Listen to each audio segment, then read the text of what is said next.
What would you do if, on your anniversary, the man you loved gave your $1 million necklace to another woman? Stay with me, because this story will take you through heartbreak, regret, and the surprising power of second chances.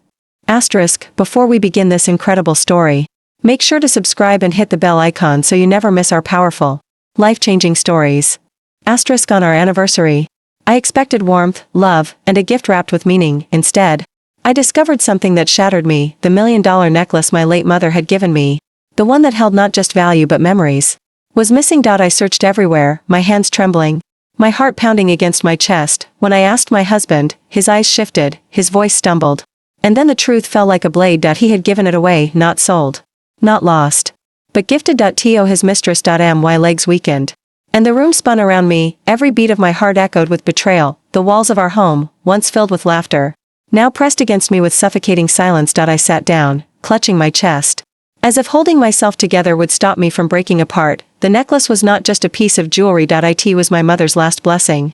Her love woven in every diamond, her whispered words of pride still tied to its clasp. To think of it draped around another woman's neck made me feel stripped, violated, and discarded. That night, I did not scream. I did not argue. I simply wept into the stillness, the moonlight spilling across my bed like cold silver. But the next morning, everything shifted. My husband's face was pale, his eyes swollen as if he had not slept. He reached for my hand, his voice broken, trembling with regret. I made the biggest mistake of my life, he said. The necklace had not given him the thrill he thought it would. Instead, it had burned in his conscience, reminding him of the love he had betrayed, the trust he had shattered. He told me he begged her to return it. He told me he felt empty, disgusted with himself, and terrified of losing me forever. And for the first time, I saw something in his eyes I had not seen in years: fear of losing my love, and the desperation of a man who finally understood what he had broken.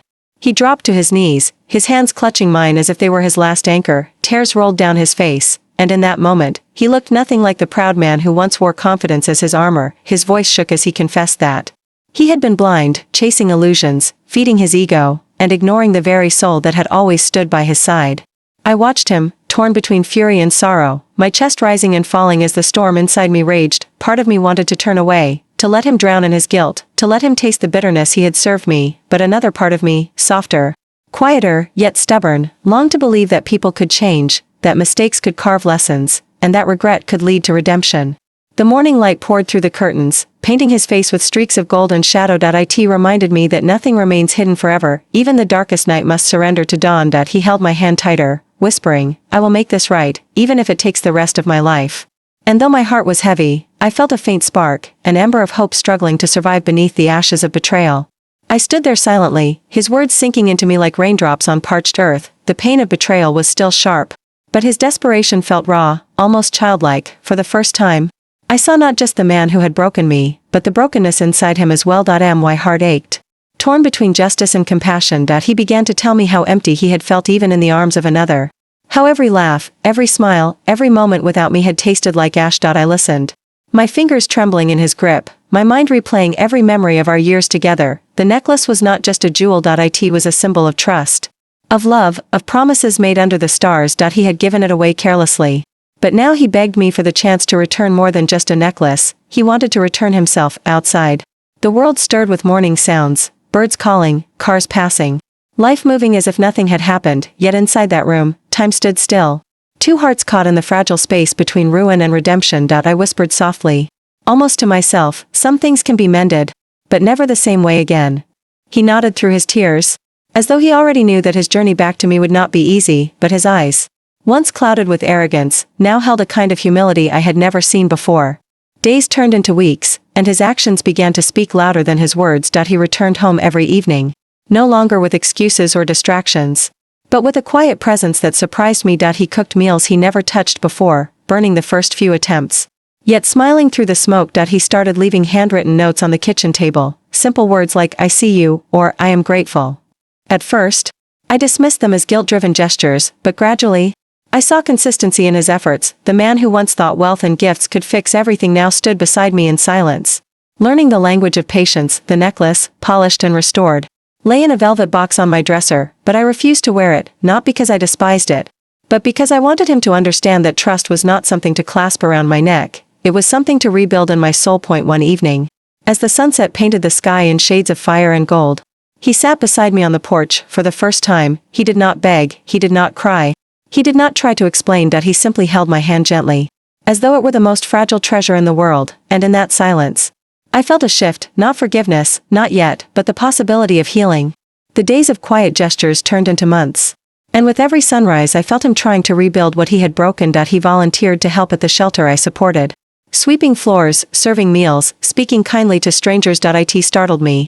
Seeing a man who once valued only power and prestige, now humbling himself in small, unnoticed ways. One evening, as autumn leaves swirled across the lawn, I watched him kneel to fix the broken bicycle of a neighborhood boy. The boy's smile lit up the dusk, and something inside me softened, just a little. At dinner that night, I studied him carefully. There was no arrogance in his eyes, only quiet patience. As if he knew my heart was still a fortress not ready to open. The necklace remained untouched in its box, yet somehow, his actions began to shine brighter than any jewel. He still never asked me to wear it again, and that silence spoke volumes. It told me he understood at last, that love was not about possession or display, but about respect, presence, and truth. For the first time in a long while, I felt the faint stirrings of hope. A fragile hope, but real. Months later, I finally opened the velvet box. The necklace shimmered under the soft glow of the lamp. But what caught my heart was not the jewel, it was the journey we had endured to stand here again. He looked at me, not with expectation, but with quiet humility. I placed the necklace back in the box and whispered, "It is not this gift that matters. It is the man who has learned what love truly means."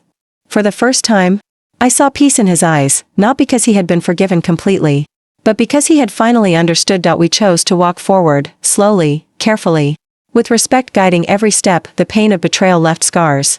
But those scars became reminders that love cannot survive on wealth or charm, it survives only on honesty, trust, and daily acts of kindness. And so, our anniversary became more than a date on the calendar. It became a lesson etched into our lives, that mistakes can break us, but humility and sincerity can also rebuild us. The moral of my story is simple: love is not about grand gestures or glittering gifts. It is about truth, respect, and the courage to change when you have gone wrong, because in the end, no necklace in the world can replace the value of a loyal heart. Thank you for listening to these heartfelt tales.